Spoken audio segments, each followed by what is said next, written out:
లో మనలను ఏర్పరచుకొనెను, ప్రేమ చేత ఏర్పరచుకొనెను.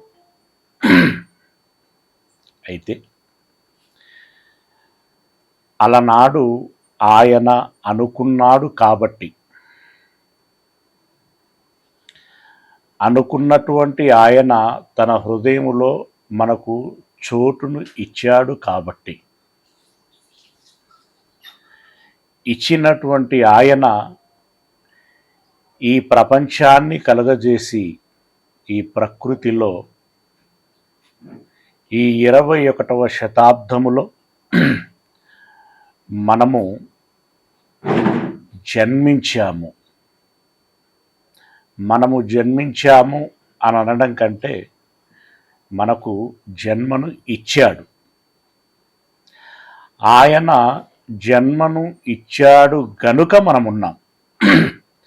ఆయనే గనుక జన్మను ఇవ్వకపోతే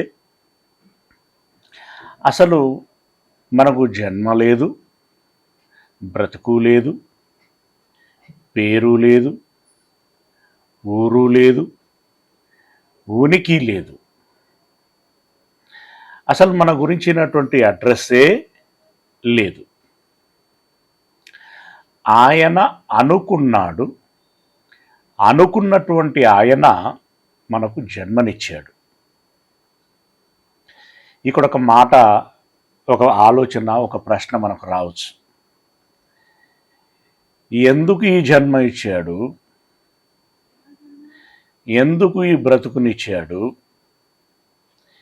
ఎందుకు నియమ నిబంధనలు ఆజ్ఞలు అంటూ పెట్టాడు? ఎందుకు ఈ ఆజ్ఞాతిక్రమములు అని అంటున్నాడు?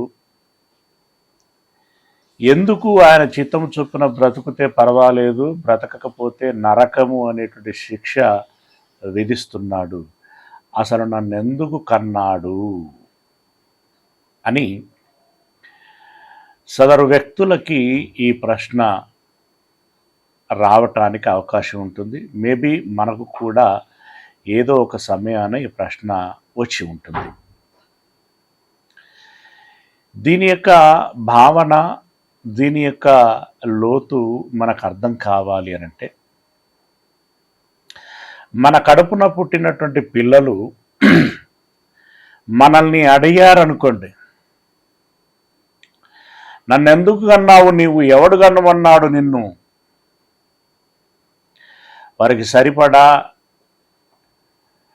పాకెట్ మనీ ఇవ్వనప్పుడు, వారు కోరుకున్న వస్తువులు కొనివ్వనప్పుడు, వారు వెళ్తానన్నటువంటి టూర్కు సరిపడా డబ్బులు ఇవ్వనప్పుడు, అలా వారి ఇష్టాలు ఏవైతే ఉంటాయో వాటిని తీర్చుకునేటువంటి క్రమంలో డబ్బులు ఇవ్వటానికి కానీ పంపించటానికి కానీ, వద్దురా మనకంత శక్తి లేదు, నువ్వు ఎవరితోనో పోల్చుకొని నాకు అది కావాలి, ఇది కావాలి, అక్కడికి వెళ్తాను, ఇక్కడికి వెళ్తాను అని అంటే నేనేం చేసేది, ఎక్కడి నుండి తీసుకొచ్చేది, నా వశము కాదురా అని తండ్రి యథార్థంగానే ఉన్న విషయాన్ని చెప్పినా, అలాంటోడివి డబ్బులు ఇవ్వటం చేతకానోడివి, నన్ను పంపించటానికి చేతకానోడివి, కొనివ్వటానికి చేతకానోడివి, నన్నెందుకు కన్నావు అని ప్రశ్నిస్తూ ఉంటారు. ఆ ప్రశ్న వినగానే ఆ తల్లిదండ్రుల యొక్క హృదయం ఎంత బాధకి గురవుతుందో. ఎందుకు కన్నావు అనంటే నేనేం చెప్పాలి? అందరూ కన్నట్టుగానే నేను కన్నాను, అందరూ సాకినట్టుగానే నేను సాకాను. కానీ ఇలా నువ్వు ఈ గొంతెమ్మ కోరికలు కోరుతావని ఎవరికి తెలుసు? ఇలా అడుగుతావని ఎవరికి తెలుసు? తెలియకనేరా నిన్ను కన్నది? బుద్ధి వచ్చిందిరా, నాకు తెలివి లేదురా, ఏదో కన్నానురా, ఇక కన్నందుకు నువ్వెన్నన్నా నేను పడాల్సిందేరా, పడుతాన్రా అను, ఎన్నంటావో అను, ఏం చేస్తావో చెయ్యి అని చెప్పి అచేతనంగా ఆ తల్లిదండ్రులు పిల్లలతో మాట్లాడటం అనేటువంటిది మనము చూస్తూ ఉంటాం, గమనిస్తూ ఉంటాం. ప్రియ దేవుని వారలరా, ఇదైతే ఒక మనుష్యులైనటువంటి తల్లిదండ్రుల విషయంలో పిల్లలు అంటున్నటువంటి మాట, దానికి పరిమితి కలిగినటువంటి మనుష్యుల రూపంలో ఉన్నటువంటి తల్లిదండ్రులు అచేతన స్థితిలో మాట్లాడేటువంటి మాటలు. కానీ దేవుని దగ్గరికి వచ్చేసరికి నన్నెందుకు కన్నావు అని నీవు అడుగుతావేమో, కానీ అడిగేటువంటి హక్కు నీకు లేదు, అడిగే అంత శక్తి నీకు లేదు, అడిగి సమర్థించుకునే అంత సామర్థ్యము నీకు లేదు. దానికి ఆయన ఒకటే అన్నాడు, అరే కుమ్మరివాడు కుండను చేస్తాడు, ఒకదానిని కాలు కడుక్కోవటానికి తయారు చేస్తాడు, ఒకదానిని నీళ్లు త్రాగటానికి తయారు చేస్తాడు. నన్నెందుకు ఇలాగూ చేశావు అని కాలు కడుక్కోవటానికి వాడబడేటువంటి పాత్ర అడుగుతుందా? అడగదు కదా. దేవుడు తనకు ఇష్టమైనటువంటి పాత్రలనుగా మనలను చేసుకుంటున్నాడు. ఆయన అంటాడు, కుమ్మరివాడు కుండను తయారు చేసుకున్నట్లుగా నేను మిమ్మల్ని చేసుకున్నాను. మరి ఆ కుండ కుమ్మరివాడిని అడగదే. అలాంటప్పుడు నీవు నన్ను ఎలా అడగగలుగుతావు? కనుక ఇది మన చిత్తములో లేనటువంటి విషయం, మన ప్రమేయములో లేనటువంటి విషయం, మన పరిధిలో లేనటువంటి విషయం. మన పరిధిలోనే గనక ఉంటే అప్పుడే కాదనుకునేటోళ్ళం కదా. అలనాడు ఆయన అనుకొని జన్మను ఇచ్చాడు. పిల్లలు, నాకు పిల్లలు కావాలి అని. పిల్లలు కావాలని ఎందుకు అనుకుంటారు అనంటే క్రిందటి పాఠంలో చెప్పాను. అమ్మ అని పిలిపించుకునేటువంటి ఆ పిలుపులోని కమ్మదనాన్ని, నాన్న అని పిలిపించుకునేటువంటి ఆ పిలుపులోని గౌరవాన్ని ఆస్వాదించేటువంటి ఆ తల్లిని, ఆ తండ్రిని అడిగితే చెబుతారు ఎందుకు పిల్లలు కావాలని అనుకుంటున్నారు అనంటే. అదే భావన, అదే ఉద్దేశం. ఇప్పుడు మనకి ఈ తత్వాలు ఎక్కడి నుండో రాలేదు, మన కన్న తండ్రిలో నుండే వచ్చాయి ఈ భావనలు. ఆయనకు కూడా ఆ భావన కలిగింది, అలా పిల్లలు కావాలి అనుకున్నాడు. అనుకున్నటువంటి ఆయన జన్మ ఇచ్చాడు. అందుకని మనకు మనముగా జన్మించాలని అనుకొని పుట్టినటువంటి వాళ్ళము కాదు. మొదటిది ఏమండి. ఇక రెండవది, నాకు వివాహమైనటువంటి దంపతులు వారు ఉమ్మడిగా తీసుకునేటువంటి ఒక నిర్ణయం ఏంటి అంటే, మనము పిల్లలను కందాము, మనకు పిల్లలు కావాలి. తల్లిదండ్రులు జాగ్రత్తగా గమనించండి, నేను పుట్టాలి అని అనుకొని మనలో ఎవరము పుట్టలేదు. మరి ఎలా పుట్టాము? అమ్మా నాన్నలు అనుకున్నారు గనుక పుట్టామా అనంటే, వారు అనుకుంటారు పిల్లలు కావాలి అని అనుకుంటారు, కానీ అన్నంత మాత్రమున కనగలరా? మనకు పిల్లలు కావాలి అని అనుకున్నంత మాత్రమున కనగలరా? అలా కనగలిగితే లోకంలో ఇప్పుడు పిల్లలు లేనటువంటి వారు ఉండకూడదు. కానీ ఎంతోమంది ఉన్నారు.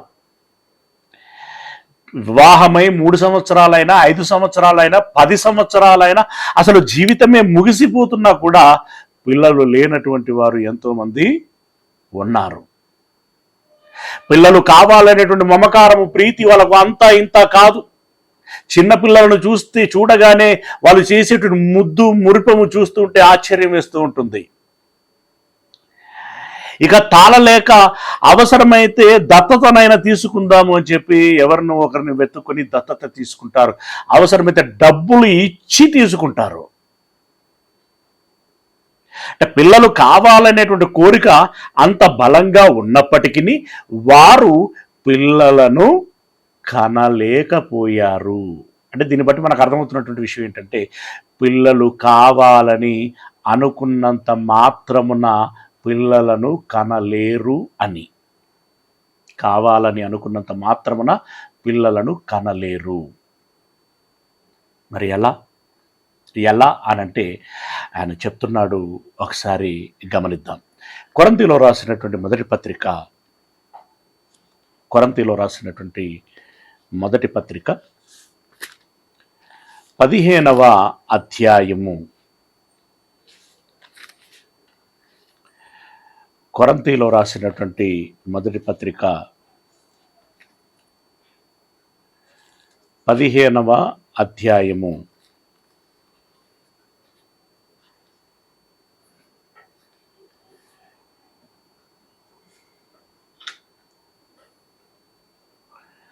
37వ వచనం నుండి. కొరింథీలో రాసినటువంటి మొదటి పత్రిక 15వ అధ్యాయము 37వ వచనం నుండి ఏమంటున్నాడు ఇక్కడ అంటే, నీవు విత్తు దానిని చూడగా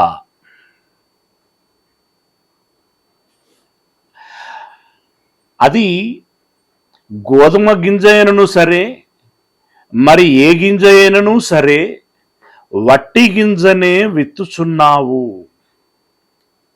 కానీ పుట్టబోయేటువంటి శరీరమును నీవు విత్తుటలేదు అని అన్నాడు. ఇక్కడ విత్తనము మొక్క అనేటువంటి బాటనీ సబ్జెక్టు తీసుకొని శరీరము అనేటువంటి అనాటమీకి సంబంధించినటువంటి పాఠాన్ని చెప్తున్నాడు.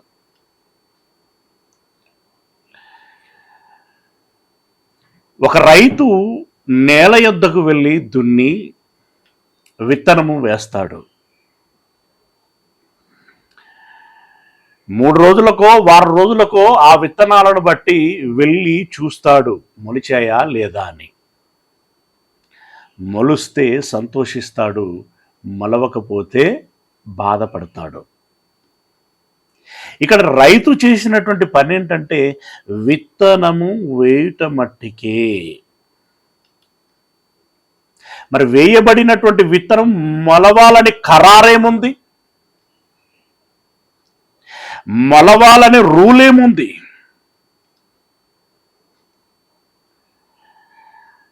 మనుషులు ఎవరు మొలిపించగలరు? లోకములో ఉన్నటువంటి ఫ్యాక్ట్ ఒకటి మనం గమనించాలి. ఏదైనా కూడా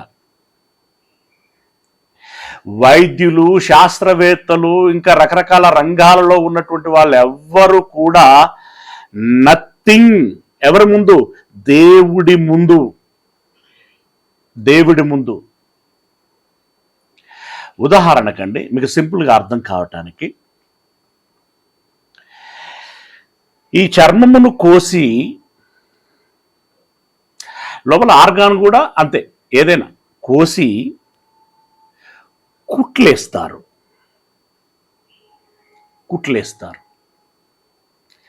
లేదా ఇప్పుడు అధునాత టెక్నాలజీలో హోల్ చేస్తారు. కుట్లేసినా, హోల్ చేసినా మళ్ళీ అది ఎలా పూడ్చుకోవాలి? ఆ స్కిన్ ఎలా హత్తుకోవాలి? వైద్యులు అతుకు పెడతారనుకుంటున్నారా? లేదు, అట్టిపెట్టి కుట్టేస్తున్నారంతే.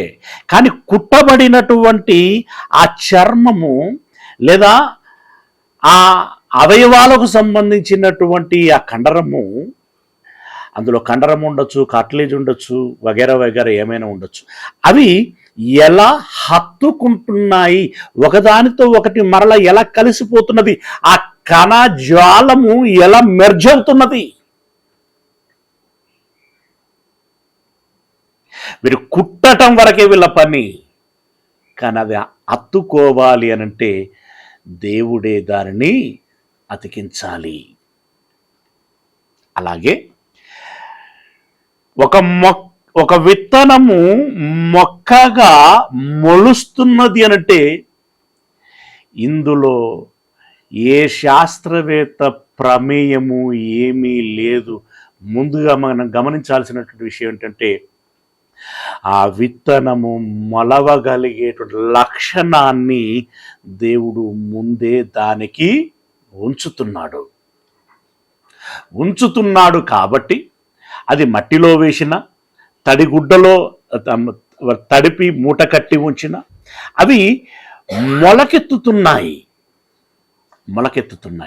అంటే లక్షణము అనేటువంటిది దేవుడు ఉంచాడు. రైతు నేల యొద్దకు వెళుతున్నాడు, పురుషుడు స్త్రీ యొద్దకు వెళుతున్నారు. ఎవరి యొద్దకు వెళ్ళినా విత్తబడినటువంటి విత్తనము ఒక మొక్క రూపంలోనో శరీరం రూపంలోనో రావాలి అనంటే ఆ రైతు ఏమి చేయలేడు, ఈ భర్త ఏమీ చెయ్యలేడు, ఎవరు ఏమీ చెయ్యలేరు. This is fact. అదే చెప్తున్నాడు, నీవు విత్తిన దానిని చూడగా అది గోధుమ గింజ అయినను సరే, మరి ఏ గింజ అయినను సరే, వట్టి గింజనే విత్తుచున్నావు గాని పుట్టబోవు శరీరమును విత్తుటలేదు. అయితే దేవుడే తన చిత్త ప్రకారము నీవు విత్తిన దానికి శరీరమును ఇచ్చును. నీవు విత్తిన దానికి శరీరము ఇచ్చును. శరీరాన్ని ఆయనే ఇస్తున్నాడు. ప్రతి విత్తనమునకును దాని శరీరమును ఇచ్చుచున్నాడు అని అన్నాడు. అది పెసర గింజ అయితే పెసర మొక్క, మొక్కజొన్న గింజ అయితే మొక్కజొన్న మొక్క, వరి గింజ అయితే వరి మొక్క, గోధుమ గింజ అయితే గోధుమ మొక్క. ఏ విత్తనాలు విత్తబడుచున్నాయో ఆ విత్తనాలకు తాలూకు మొక్కలని మొలిపిస్తున్నది దేవుడే. అది ఎంత వాస్తవమో మీకు కుమారుడా కుమార్తెనా, ఎక్స్ విత్తబడిందా వై విత్తబడిందా, దాన్ని బట్టి నీకు కుమారుడా కుమార్తెనా అనేటువంటి మొక్కను ఇస్తున్నటువంటి వాడు ఆయనే. మరి ఇందులో మన పాత్ర ఏంటి? ఇస్తే పుచ్చుకొని భద్రంగా సాక్కోవటమే. అలా చదువుకోవాలి అన్నా మళ్ళీ దేవుని కృప ఉండాలి. అసలు దేవుని ప్రమేయం లేకుండా క్షణం కూడా గడవదు మనకు కానీ మన పిల్లల విషయం కానీ. నేనే ఇస్తున్నాను. నేను ఇవ్వకపోతే నువ్వేమీ చెయ్యలేవురా. నేను దేవుని స్టైల్ ఆఫ్ లాంగ్వేజ్లో మాట్లాడుతున్నాను సుమా. నేను ఇవ్వకపోతే నువ్వేమీ చెయ్యలేవు, నేనుండి కాదు. కీర్తనల గ్రంథం 127వ అధ్యాయము, కీర్తనల గ్రంథము 127వ అధ్యాయము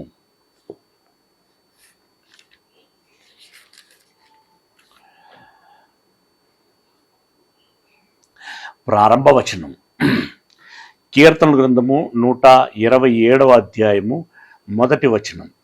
యెహోవా ఇల్లు కట్టించని ఎడల దానిని కట్టువారి ప్రయాసము వ్యర్థమే అని అన్నాడు. ఇక్కడ దేవుడు ఇల్లు కట్టించాలి, అప్పుడు అది నిలబడుతుంది. ఆయన కట్టించకపోతే కట్టాలని ఎవరనుకున్నా ఆ కట్టువారి ప్రయాసము వ్యర్థము అని అంటున్నాడు. ఇప్పుడు ఇల్లు అనగానే మనకు నేరుగా మనం నివాసాలు చేసేటువంటి ఈ కట్టడాలు ఉన్నాయే, వీటి వైపు వెళుతుంది మన దృష్టి. అందుకే ఒక పునాది తీసినప్పుడు కానీ, అలాగే పై కప్పు వేసినప్పుడు కానీ, లేదా పూర్తి చేయబడి గృహ ప్రవేశం చేసినప్పుడు కానీ ఈ వచనము చదవటము అనేటువంటిది పరిపాటి. కానీ దేవుడు రాయించింది మనం ఉంటున్నటువంటి ఈ కాంక్రీట్తో కట్టబడినటువంటి ఆ పెంకులతో కప్పబడినటువంటి ఇంటిని గురించి ఆయన చెప్పటం లేదు. ఆయన చెప్తున్నది ఏంటంటే ఈ ఒంటిని గురించి చెప్తున్నాడు. ఈ శరీరము మన గుడారము. గుడారం మీన్స్ ఇల్లు, గృహం. ఈ శరీరం అనేటువంటి ఈ గుడారమును నేను మాత్రమే కట్టగలను, మరెవరు నిర్మించలేరు. మరెవరు నిర్మించలేనటువంటి, దేవుడు మాత్రమే నిర్మించగలిగేటువంటి ఇల్లు శరీరము గనుక దేవుడిక్కడ అంత ఖచ్చితంగా రాస్తున్నాడు. నేను అందని అర్థం అనమాట.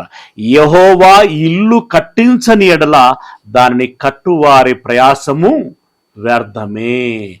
అంటే ఈ శరీరానికి జన్మనివ్వాలి అంటే, ఒక బిడ్డకు జన్మనివ్వాలి అని ఎవరనుకున్నా కూడా, వారు ఎంత కష్టపడ్డా ఎంత కృషి చేసినా కూడా ఆ కృషి వ్యర్థమే. మరెవరు? నేనే కట్టించాలి. అయ్యా మీరు ఎలా కట్టిస్తున్నారు అంటే, ఇందాక విత్తనం గురించినటువంటి ఉదాహరణ మాట్లాడుకున్నాం. ఇంకా 2వ వచనంలో మధ్యలో నుండి తన ప్రియులు నిద్రించుచుండగా అని అన్నాడు చూడండి అక్కడ. తన ప్రియులు నిద్రించుచుండగా అంటే దాని అర్థం ఏంటి? కాపురము చేస్తూ ఉండగా, దాంపత్యము కొనసాగిస్తూ ఉంటుండగా, తన ప్రియులు నిద్రించుచుండగా ఆయన వారికి ఇచ్చుచున్నాడు. ఏంటి? బహుమానం.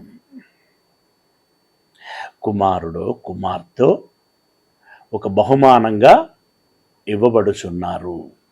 తన ప్రియులు నిద్రించుచుండగా ఆయన ఇచ్చుచున్నాడు. కుమారులు యెహోవా అనుగ్రహించు స్వాస్థ్యం. ఇక్కడ కుమారులు అనే చోట ట్రాన్స్లేషన్లో జరిగినటువంటి ఒక దోషం. అంటే కుమారులు మాత్రమే దేవుడు ఇచ్చేటువంటి బహుమానమా?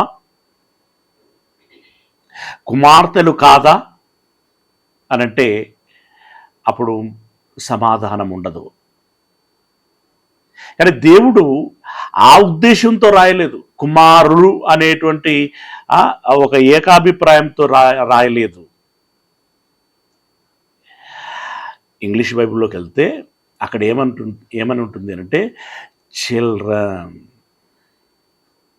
అంటే ఈ పిల్లలు అంటే ఎవరు? పిల్లలు అనంటే వారు మగపిల్లలు కావచ్చు, ఆడపిల్లలు కావచ్చు. ఈ ఇరువురిని అని చెప్తున్నాడు అనమాట. అది అందుకే ట్రాన్స్లేషన్లో కొన్ని పొరపాట్లు చోటు చేసుకున్నాయి. వాటిని మనం భావయుక్తంగా అర్థం చేసుకుని సరి చేసుకోవలసి ఉంటుంది. రైట్. పిల్లలు యెహోవా అనుగ్రహించు స్వాస్థ్యము, గర్భఫలము ఆయన ఇచ్చు బహుమానమే. పిల్లలని ఆయనే ఇస్తున్నాడు, బహుమానముగా ఇస్తున్నాడు. అంటే ఇప్పుడు ఇక్కడ ఆదాము మొదలుకొని నేటి వరకు ఉన్నటువంటి ఈ పిల్లలందరూ ఎలా జన్మిస్తున్నారు, ఎవరి మూలముగా జన్మిస్తున్నారు అని మనం ఆలోచించినట్టయితే దేవుని మూలముగా జన్మిస్తున్నారు. ఎందుకు? ఆయన అనుకున్నాడు నాకు పిల్లలు కావాలి అని అనుకున్నాడు గనుక వారికి జన్మనిచ్చాడు. మొట్టమొదటి జన్మ ఎలా జరిగింది? మొట్టమొదటి జన్మ ఎలా జరిగింది? ఆది కాండంలోకి వెళ్దాం ఒకసారి. ఆది కాండము 2వ అధ్యాయము, ఆది కాండము 2వ అధ్యాయము 7వ వచనం. ఈ 7వ వచనంలో ఏం చెప్తున్నాడు? దేవుడైన యెహోవా నేలమంటితో నరుని నిర్మించి అని అన్నాడు. నేలమంటి. ఏమండి, నువ్వు నేను మనం అందరం నేలమంటి నుండి ఒక బొమ్మను చేద్దాం. ప్రపంచంలో ఉన్నటువంటి అత్యాధునిక టెక్నాలజీని ఉపయోగించి చేద్దాం. మరి ఆ బొమ్మను చేస్తే ఆ బొమ్మ ఎలా స్పందించగలగాలి, ఎలా అది తన యొక్క విధులను నిర్వర్తించగలగాలి అంటే ఇప్పుడు మళ్ళీ మీరు రోబోల దగ్గరికి వెళ్తారేమో. ఇప్పుడు రోబోలను కూడా యాజ్ ఇట్ ఈజ్గా మనుషుల వల్లే నిర్మాణం చేస్తున్నారు కదా, అవి మనుషుల వల్లే స్పందిస్తున్నాయి కదా అని అనుకుంటున్నారేమో. రోబోలను తయారు చేసుకుని వాటితో పని చేయించుకోవటం అంటే ఏంటో తెలుసా? ఇంట్లో పామును పెంచుకున్నట్టే. మనము చేసుకున్నదే మనకు విపత్తుగా మారటానికి అవకాశం ఉంది. దానికి రకరకాలైనటువంటి విశ్లేషణలు ఉన్నాయి. బైబిల్లో కూడా దానికి సంబంధించినటువంటి మాటలు ఉన్నాయి. మరో సందర్భంలో వాటిని మాట్లాడుకుందాం. కానీ ఇక్కడ నేలమంటితో అంటే మొట్టమొదటి మానవుడైనటువంటి ఆదాము గారి శరీరము ఎలా నిర్మాణం అయింది అనంటే నేలమంటితో అని అంటున్నాడు. అది రేగడి మట్ట, ఎర్రమట్ట, దుబ్బమట్ట, అసలు లేదా చౌడు మట్ట, ఏ మట్టితో నిర్మాణం చేశాడు? మనం అనుకుంటున్నట్టుగా ఇవి ఏ మట్టి కాదండి. ఈ మట్టి మనం మాట్లాడుకున్న మట్టిలో ఏ మట్టి కాదు. మరి ఎక్కడి నుండి తీశాడు అంటే మీరు జాగ్రత్తగా గమనించండి. కీర్తనలు గ్రంథము 139వ అధ్యాయము. కీర్తనలు గ్రంథము 139వ అధ్యాయము. ప్రియ దేవుని వారలరా, ఇలాంటి వాటిని గురించినటువంటి క్రియేషన్ కూడా జరగాలి. అంటే దాన్ని ఈ వచనాలలో ఏదైతే ఉందో దాని గురించి ఉన్నది ఉన్నట్టుగా మనము విజువల్గా కూడా ఎఫెక్టివ్గా చూసుకోగలగాలి. ఫ్యూచర్లో మనకు వీలైతే ఆ రకంగా కూడా మనము ప్రిపేర్ చేసుకునేటువంటి ప్రయత్నం చేద్దాం. కీర్తనల గ్రంథము 139వ అధ్యాయము 15వ వచనం. నేను రహస్యమందు పుట్టిన నాడు అంటే ఆదాము గారి అంటే ఇక్కడ రాస్తున్నది దావీదు గారు. దావీదు గారి పుట్టుకైనా రహస్యమే. ఇప్పుడు దావీదు గారు ఉన్నాడు అనుకోండి, ఎన్నడు పుట్టాడు ఆయన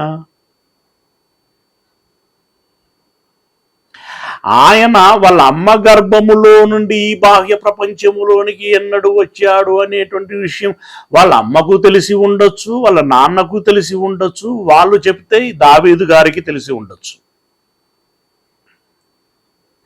దానిని పుట్టుక అనరు, డెలివరీ అని అంటారు.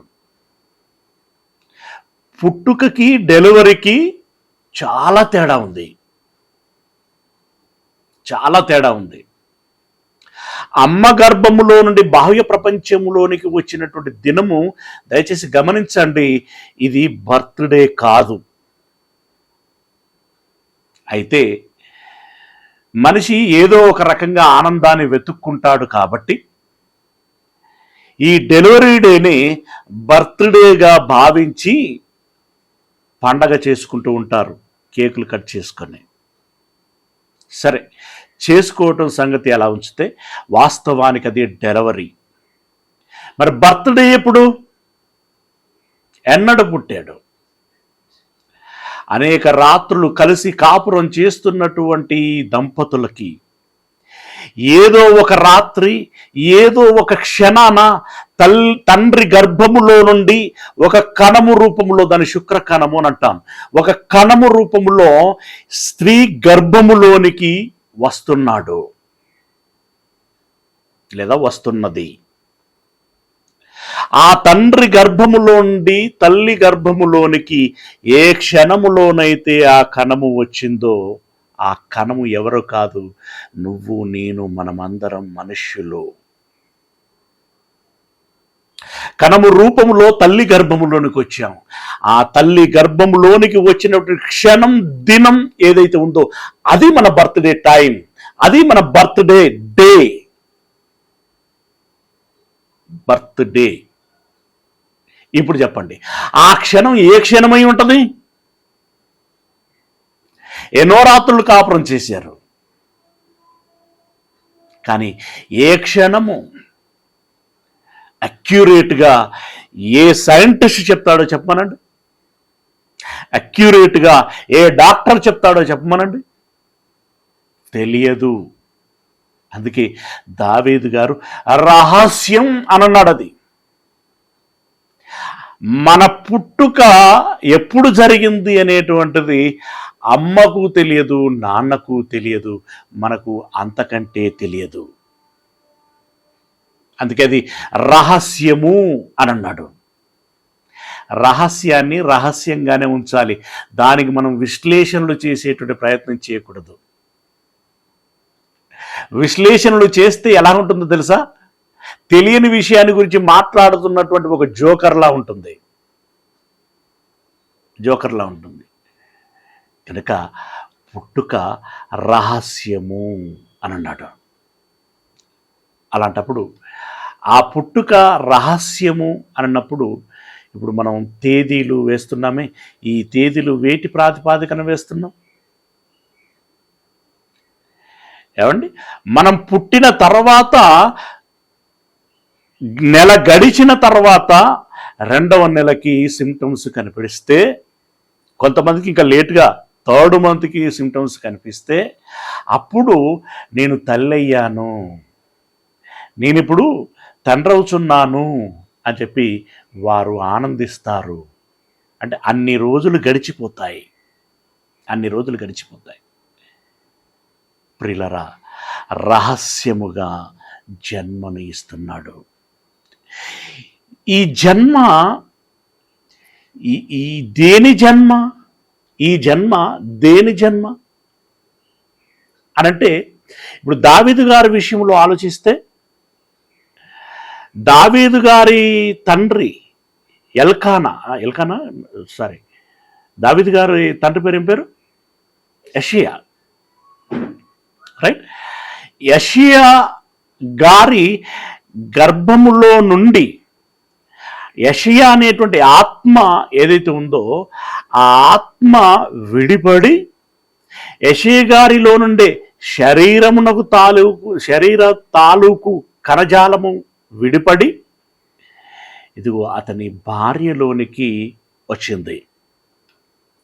అంటే ఆత్మ వస్తున్నది, ఆత్మతో పాటు శరీరానికి కావలసినటువంటి కణజాలము వస్తున్నది. వచ్చిన తర్వాత చెప్తున్నట్టు చూడండి. అంటే ఇప్పుడు దావీదు గారి శరీరం అయితే అలా, మరి ఆదాము గారి శరీరం అయితే ఎలా? ఆదాము గారి శరీరం అయితే ఎలానో చెప్తున్నాడు 15వ వచనంలో. భూమి యొక్క అగాధ స్థలములలో విచిత్రముగా నిర్మింపబడిన నాడు అని అన్నాడు.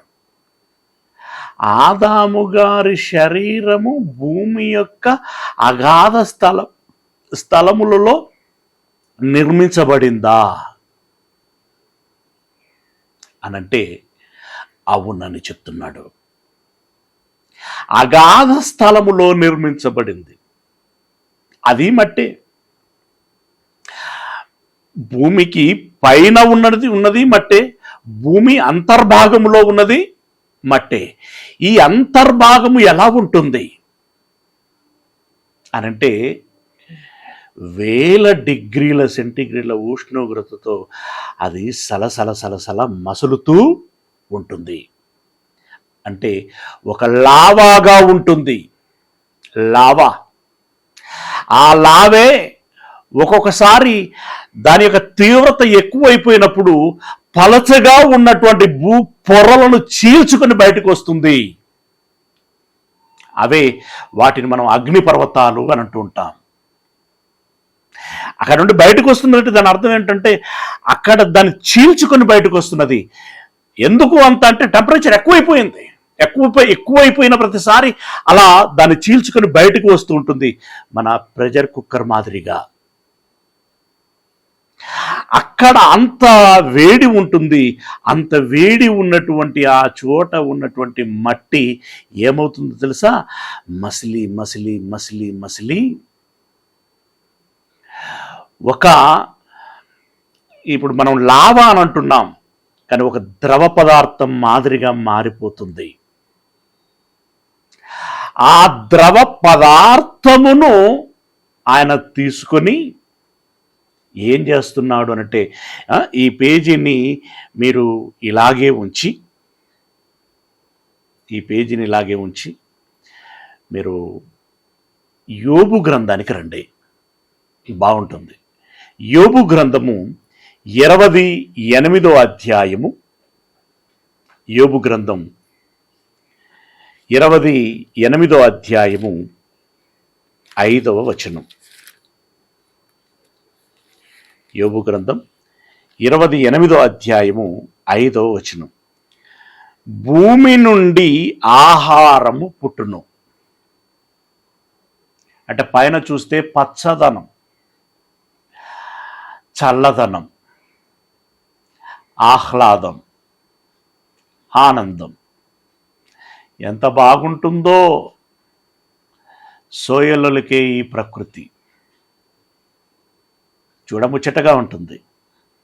కానీ అదే నేల అంతర్భాగములోనికి వెళితే ఏముంటుందో చెప్తున్నాడు. భూమి నుండి ఆహారము పుట్టును, దాని లోపలి భాగము అగ్నిమయమైనట్టు ఉండును అన్నాడు. లోపల అగ్ని ఉంటుంది అని అన్నాడు. అగ్ని మంట. ఈ అగ్ని ఎలా ఉంటుందో, అక్కడి పరిస్థితి ఎలాగుంటుందో ఇదే యోబు గారి గ్రంథంలో మనకు కనబడుతుంది. 10వ అధ్యాయము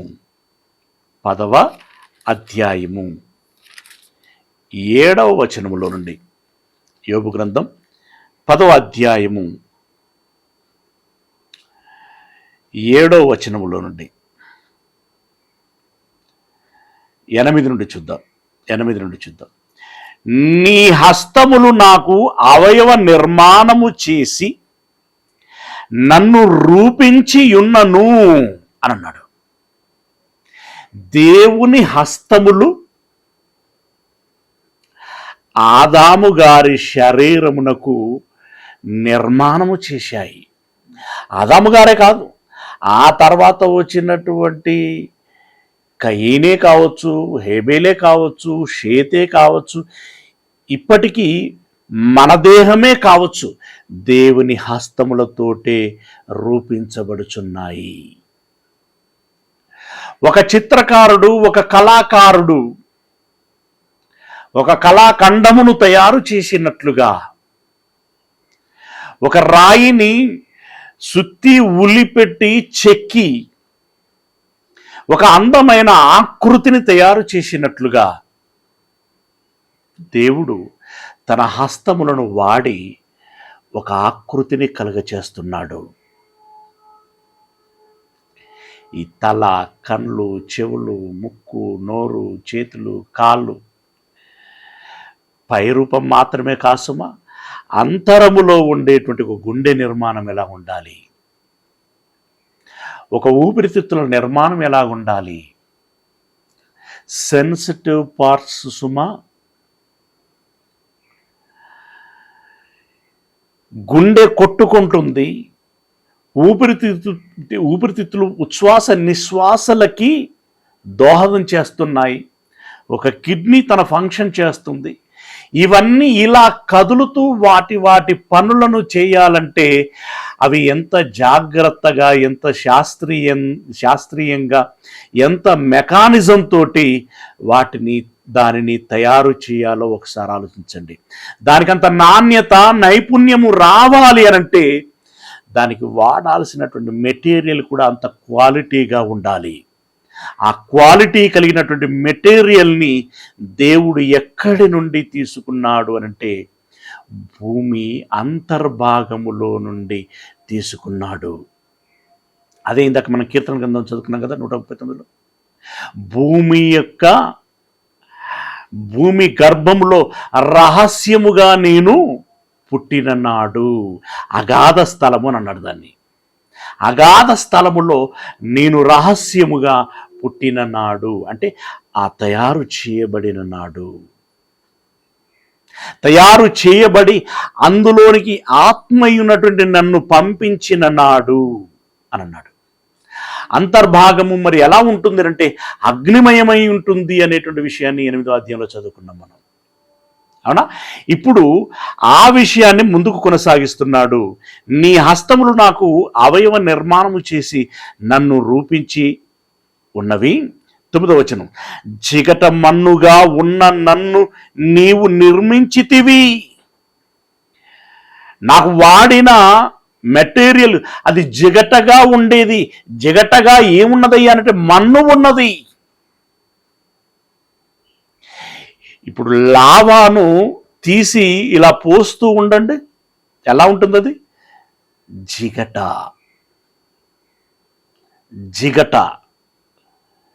మళ్ళీ జిగట అని ఏమంటున్నాడు చూడండి, జిగటగా ఉన్న నన్ను నీవు నిర్మించితివి అని చెప్పి 10వ వచనం, ఒకడు పాలు పోసినట్లు నీవు నన్ను పోసితివి కదా, జున్నుగడ్డ ఒకడు పేరబెట్టునట్లు నీవు నన్ను పేరబెట్టితివి కదా అని అన్నాడు. జున్నుగడ్డని ఎలా తయారు చేస్తారు? పాలని బాగా వేడి చేస్తే అది జున్నుగా మారుతుంది. అంటే ఒక గేద తనకు బిడ్డ పుట్టిన తర్వాత ముందు ఒక 3 రోజులు 4 రోజులు, రేరుగా 5-6 రోజులు ప్రారంభంలో వచ్చేటువంటి పాలు, ముర్రు పాలు అని అంటారు వాటిని. ఆ పాలని వేడి చేసినట్లయితే అవి గడ్డ కడుతాయి, అంటే ఒక ఆకృతిని చోటు చేసుకుంటాయి. నువ్వు ఏ పాత్రలో పోసి వేడి చేస్తే ఆ పాత్ర తాలూకు ఆకారాన్ని సంతరించుకుంటాయి. అలా జున్నుగడ్డ పేరబెట్టినట్లు నీవు నన్ను పేరబెట్టితివి కదా అనంటూ, చర్మముతోనూ మాంసముతోనూ నీవు నన్ను కప్పితివి, ఎముకలతోనూ నరములతోనూ నన్ను సంధించితివి అని అంటున్నాడు. అంటే అలా పేరబెట్టేటప్పుడు ఈ పేరబెట్టడం అంటే అది అక్కడ ప్రేమను తయారు చేయటం, అచ్చుపోయటం అని అంటాం మనం. అచ్చుపోయటం అని అంటారు కదండి, కొన్నిటిని అచ్చుపోస్తూ ఉంటారు. అంటే ఆల్రెడీ ఒక ఫ్రేమ్ మీన్స్ ఒక డబ్బా సంథింగ్ ఏదో అనుకున్నటువంటి డిజైన్ సంబంధించినటువంటి ఒక డూప్ను తయారు చేస్తారు, డూమును తయారు చేస్తారు, డూప్ అండ్ డూమును తయారు చేస్తారు. దానిలో ఈ లిక్విడ్ను పోస్తారు. కాసేపు ఆరిన తర్వాత ఆ డూమును ఓపెన్ చేస్తే ఒక మంచి రూపం బయటకు వస్తుంది. అలాగే నన్ను పేరబెట్టితివి కదా, పేరబెట్టగా అందులో చాలా జాగ్రత్తగా గమనించండి, తండ్రి గర్భములో నుండి తల్లి గర్భములోనికి వచ్చిన ఒక కణం కోటాను కోట్ల కణములుగా విభజించబడుచున్నవి. విభజించబడినటువంటి కొన్ని కణాలు ఎముకలుగా మారుతున్నాయి, ఐరన్ రాడ్స్ మాదిరిగా. ఓకే, కొన్ని కణములు నరములుగా మారుతున్నాయి. ఆ ఐరన్ రాడ్ని పట్టి ఉంచేటువంటి బైండింగ్ వైర్ మాదిరిగా. మరికొన్ని కణములు కండరములుగా మారుతున్నాయి అనంటే ఆ ఐరన్ని నిలబెట్టి పిల్లర్గా పోస్తారే, మాల్ అంటాం దాన్ని. ఈ మాలు మాదిరి ఒక కండరము పెట్టబడుచున్నది. ఆ పిమ్మట నిర్మాణము పూర్తి అయిపోయింది అనుకున్న తర్వాత పైన ఒక మంచి షైనింగ్ ఉండాలి అని చెప్పి ప్లాస్టింగ్ చేస్తాం. ఒక నునుపు, ఒక ఆకర్షణీయంగా ఉండడం కోసం ప్లాస్టింగ్ చేస్తాం. దేవుడు కూడా ప్లాస్టింగ్ చేశాడు. దాని పేరే చర్మం. దాని పేరే చర్మం. ఇప్పుడు ఒక కణము నుండి కోటాను కోట్ల కణములుగా విభాగింపబడి కొన్ని ఎముకలుగా మారాయి, మరికొన్ని నరములుగా మారాయి, కొన్ని కండరములుగా మారాయి, మరికొన్ని చర్మముగా మారాయి. ఇంకా మనం లోపల చెప్పుకుంటాం, కనుగుడ్డు ఎంత సెన్సిటివ్ పార్ట్ ఒకసారి ఆలోచించండి. చెవి, ఇయర్ డ్రమ్ము ఎంత సెన్సిటివ్ పార్ట్ ఒకసారి మీరు గమనించండి. గుండె, లివర్, ప్రతిదినం అంటే ఇప్పుడు ఇక్కడ పెద్ద ప్రశ్న మనం వేసుకోవాల్సింది ఏంటంటే, ఈ కణములకు నేను ఎముకలుగా మారాలని, కండరములుగా మారాలని, నరములుగా మారాలని వాటికి ఎలా తెలిసింది? వారికి ఎవరు చెప్పారు? వాటిని ఎవరు శాసించారు అనంటే, ఈ ప్రకృతిని కలగచేసినటువంటి దేవుడు చెప్పాడు, దేవుడు శాసించాడు, దేవుడు మలిచాడు. అందుకే యెహోవాయే ఇల్లు కట్టాలి. ఇంకెవరైనా కట్టాలి అని అనుకుంటే వారి ప్రయాస వ్యర్థము అని అన్నాడు. వ్యర్థము అని అన్నాడు. ఎంత చక్కటి నిర్మాణం అండి. ఇప్పుడు కంటి విలువ ఎంత చెప్పండి? ఒక చెవి విలువ ఎంత? ఎలా కట్టగలము మనం? ఒక గుండె విలువ ఎంత? ముక్కు విలువ ఎంత? నాలుక విలువ ఎంత? పంటి విలువ ఎంత? ప్రియులారా,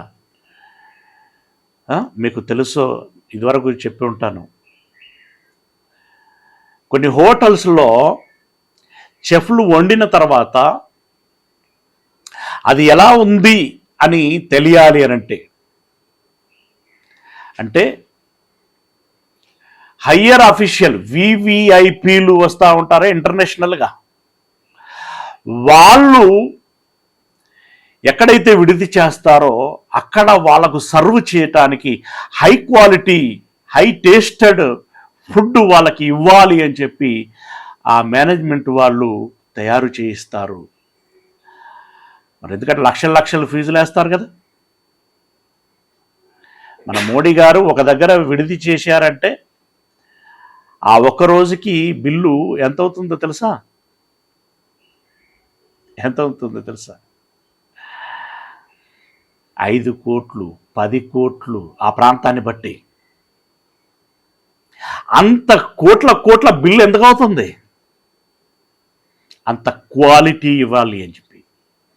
మరంత క్వాలిటీ ఉంది అని ఈ ఫుడ్ విషయంలో ఒక ఏమనాలి, ఒక మాస్టర్ లేదంటే ఒక ప్రొఫెషనల్గా నైపుణ్యము ఉన్నటువంటి ఒక వ్యక్తిని పెడతారు. అతడు ఏం చెయ్యాలి, తన డ్యూటీ ఏంటి అని అంటే, వండిన తర్వాత పొగలు కక్కుచున్నటువంటి ఆ వాయువు ఏదైతే ఉంటుందో దాన్ని స్మెల్ చేయాలి. వాసన చూసి దీనిలో ఉప్పు సరిపోయిందా, కారం సరిపోయిందా, ఇంకా ఇంగ్రీడియంట్స్ ఏవైతే ఇచ్చారో వాటన్నిటి బ్యాలెన్స్ బాగుందా, దీన్ని వాళ్ళకు సర్వ్ చేయొచ్చా లేదంటే రిజెక్ట్ చేయాలా, ఆ స్మెల్ చేసి డిసైడ్ చేస్తాడండి. స్మెల్ చేసి డిసైడ్ చేస్తాడు. పిల్లరా, అలా వాసన చూసినందుకు గాను, చూసి చెప్పినందుకు గాను ఆయనకి నెలకు ఇచ్చేటువంటి జీతం ఏంటంటే, ఇది 5-6 సంవత్సరాల కింద ముచ్చటండి, ఇప్పుడు అది రెట్టింపై ఉంటుంది. అలా చూసి చెప్పినందుకు గాను ఆయన నెలవారీ వేతనం ఏంటంటే అప్పట్లో 70 లక్షలు. ఇప్పుడు డబుల్ అయి ఉంటుంది కదా. 70 లక్షలు ఏంటి, వాసన చూసే ముక్కుకు 70 లక్షలా? ఎస్, 70 లక్షలు. గమ్మత్తు ఏంటో తెలుసా, ఆ వ్యక్తి ఎందుకైనా మంచిది అని చెప్పి ఎస్పెషల్లీ ఆ ముక్కుకు ఇన్సూరెన్స్ చేయించుకున్నాడు. ఎంతకి? 70 కోట్లకి. 70 కోట్లకి ఇన్సూరెన్స్ కంపెనీ వాళ్ళు చేశారు, ఇన్సూరెన్స్ చేశారు. ఎందుకు? నా ఒక్క ముక్కుతోటి నెలకు ఇంత సంపాదిస్తున్నాను, ఉన్నట్టుగా ఉండి ముక్కుకి ఏమన్నా అయితే నా సంపాదన పోతుంది కదా అని చెప్పి ఆయన ఇన్సూరెన్స్ చేయించుకున్నాడు. ఇన్సూరెన్స్ వాళ్ళు దాన్ని మరి ఓకే చేశారు అంటే దానికి అంత విలువ ఉన్నది అని వాళ్ళు గుర్తించినట్టే కదా. అంటే ఒక ముక్కు విలువ కోట్ల విలువ చేస్తున్నది అని అంటే, వాసన చూసేటువంటి ఒక ముక్కు విలువే కోట్ల రూపాయలైతే మరి రుచి చూసేటువంటి నాలుక విలువ ఎంత ఉండాలి ఆలోచించండి. రంగులను చూసేటువంటి ఈ కంటి విలువ ఎంత ఉండాలి, ఈ సహజత్వం సంతరించుకోవాలి. ఇలా ప్రతి అవయవాన్ని గనక మనం పరిశీలించినట్టయితే వాటి వెల కట్టాలి అంటే క్యాలిక్యులేటర్ పేలిపోతుంది. అంత విలువైనటువంటి నిర్మాణము, అంత క్వాలిటీ కలిగినటువంటి నిర్మాణము దేవుడు మనకు ఇస్తున్నాడు. ఇంకా తెలుసా, కంటిలో ఐరిష్ అని ఒక స్కాన్ చేస్తారు. ఇప్పుడు భూమి మీద ఎంతమంది మనుషులైతే ఉన్నారో అంతమంది మనుషుల యొక్క కంటి నిర్మాణము అన్ని రకాలుగా ఉంటుంది. ఏ మనిషి యొక్క కంటి నిర్మాణము మరో మనిషితో పోలదు. అంటే ప్రతి ఇంటి నిర్మాణము డిఫరెంట్ స్టైల్ లేదా డిఫరెంట్ డిజైన్. అలాగే మనకు తెలుసు కదండి, వేలి ముద్ర ఎవరితోటైనా పోలుతుందా? చివరికి మన కన్నబిడ్డతోటే పోలదు. అంటే నీ నిర్మాణము ఒక స్టైల్, నీ బిడ్డ నిర్మాణము ఇంకో స్టైల్. అలా ఇప్పుడు 800 కోట్ల మంది ఉన్నారు అనుకుంటే 800 కోట్ల రకాల డిజైన్లు. ఈ ఏళ్ళ మీద ఇంత ఇంత చక్కగా ఇలా ఈ గీతలన్నీ గీయాలి అని అంటే అవసరాయనకి ఇస్తే ఆయనకి ఎంత పని అవుతుందండి. అది ఒక చెయ్యికి మాత్రమే అనుకుంటున్నారా? పాదములకు ముద్రలు ఉంటాయి. ఇప్పుడు కంటి గురించి మాట్లాడుకున్నాం. ఒంటి నిండా కూడా ఇప్పుడు మనకు కొన్ని రంధ్రాలు ఉంటాయే, చర్మ గ్రంథులు అని అంటూ ఉంటాం కదా, ఆ గ్రంథుల నిర్మాణంలో కూడా వైరుధ్యము ఉంటుంది. ఇలా ప్రతి దేహమునకు, ప్రతి నిర్మాణమునకు ఒక వైరుధ్యము కలిగినటువంటి డిజైన్ని ఆయన తయారు చేస్తున్నాడంటే దేవుడు ఈ దేహం మీద ఎంతగా దృష్టి పెట్టాడు అనేటువంటి విషయాన్ని మనం అర్థం చేసుకోవాలి. ఇదే యోబు గ్రంథం 37వ అధ్యాయము 7వ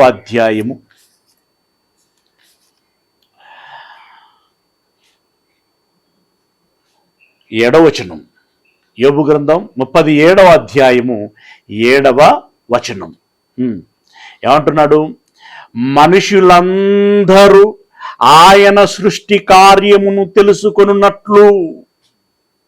అంటే దేవుడు ఎంత గొప్పగా తన పని చేశాడు అని తెలియాలంటే, సృష్టిని ఎంత గొప్పగా నిర్మించాడు అనేటువంటి విషయం తెలియాలంటే, నీ దేహమును ఎంత గొప్పగా తయారు చేశాడు, ఆయన పనితనం ఏంటి, ఆయన నైపుణ్యం ఏంటి, ఆయన శక్తి ఏంటి, ఆయన సామర్థ్యం ఏంటి అనేటువంటి విషయం నీకు తెలియాలి అంటే, ఆయన నీకు దగ్గరగా నీవెరుగున్నట్లుగా ఒక పని చేశాడట. ఏం చేశాడు అంటే, ప్రతి మనిషిని చేతిని బిగించి ఆయన ముద్ర వేసి ఉన్నాడు. ఈ చేతికి ఒక డిజైన్ వేశాను అన్నట్టున్నాడు. ఎంత చక్కగా ఉంటుందండి, ఎంత చక్కగా ఉంటుంది. నువ్వు వేలు ముద్ర వేసి భూతద్దం పెట్టి చూస్తే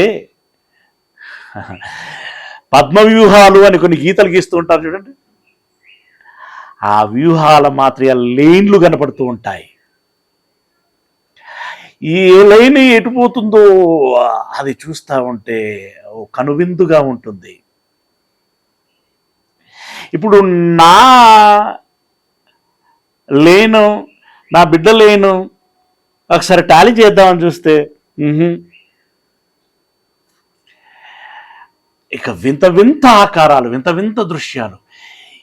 ఒక వేలు విషయంలో ఇంత ఫోకస్ పెడితే దేవుడు ఇక శరీరం అంతటి విషయంలో ఎంత ఫోకస్ పెట్టి ఉండాలి. నువ్వు వాసన చూడగానే ఒక వాసన రావటం ఏంటి ముక్కుతోటి, దాంతో ఒక ఫీల్ బాగుంటే ఆహా అంటావు, బాగలేతే అని అంటావు. రుచి బాగుంటే లొట్టలేస్తావు, బాగలేకపోతే అంటావు. ఈ ఎమోషన్స్ అన్నీ ఎలా రాగలుగుచున్నాయి, ఈ సెన్సిటివ్నెస్ ఎలా వచ్చింది, అదే అద్భుతం, అదే అద్భుతం, ఆశ్చర్యం. అలాంటి అద్భుతమైన ఆశ్చర్యమైనటువంటి ఒక శాస్త్రీయ దృక్పథముతో కలిగినటువంటి ఒక గొప్ప నిర్మాణమును చేశాడు. ఆ నిర్మాణములోనికి ఆదామును పంపించాడు. అప్పుడు ఆ రూపం నరుడుగా మారింది. అప్పుడు ఆ రూపం నరుడుగా మారింది. జస్ట్ దీన్ని మీ అందరికీ తెలిసిందే, మాటలలో కూడా మీరు ఇమాజినేషన్ చేసుకోగలరు. ఒకసారి చూడండి.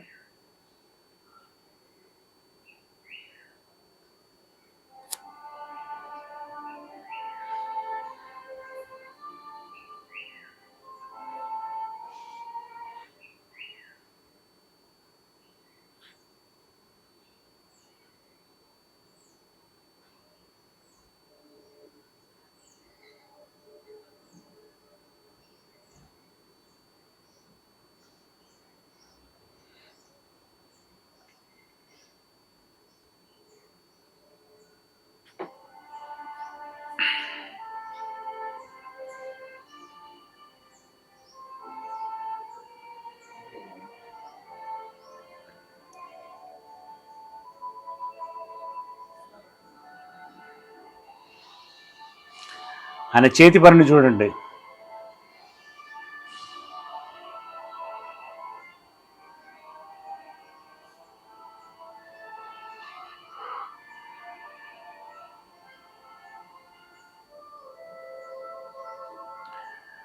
ఒక స్పార్క్ మాదిరిగా ముఖంలోనికి వెళ్ళింది కదా, ముక్కులోనికి.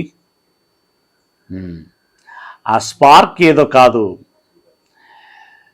దేవుడై ఉన్న ఆత్మ ఏదైతే ఉందో ఆ ఆత్మ దేవునిలో నుండి విభజించబడి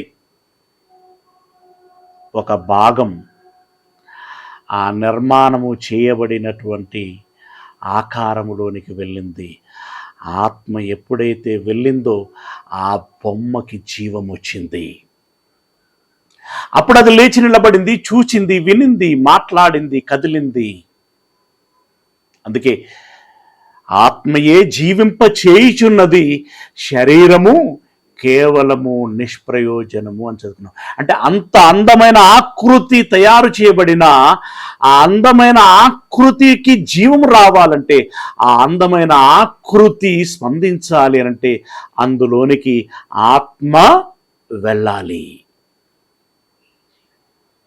ఇప్పుడు మనం ఆలోచించాల్సినటువంటి విషయం ఆత్మగా తాను తనలో నుండి విభజించి ఆదాముకు జన్మనిచ్చాడు. ఇప్పుడు ఆదాము యొక్క ప్రక్కటెముకను తీసి అవ్వ అనేటువంటి ఒక రూపమును తయారు చేశాడు. అంటే కణముల సంయోజితముతోటి ఒక కొత్త ఆకారాన్ని తయారు చేశాడు. ఆ కణములతో పాటే ఆదాములో నుండి, దేవునిలో నుండి విభజించబడినటువంటి ఆత్మ ఆదాముగా వస్తే, ఆదాములో నుండి విభజించబడినటువంటి ఆత్మ అవ్వగా ఏర్పడింది. ఇప్పుడు వీరిరువురి కలయిక నుండి బయటికి వచ్చినటువంటి కణములో నుండి కయీను అనేటువంటి ఆత్మ వచ్చింది, హేబేలు అనేటువంటి ఆత్మ వచ్చింది, షేతు అనేటువంటి ఆత్మ వచ్చింది. ఆ షేతులో నుండి ఎనోషు అనేటువంటి ఆత్మ వచ్చింది.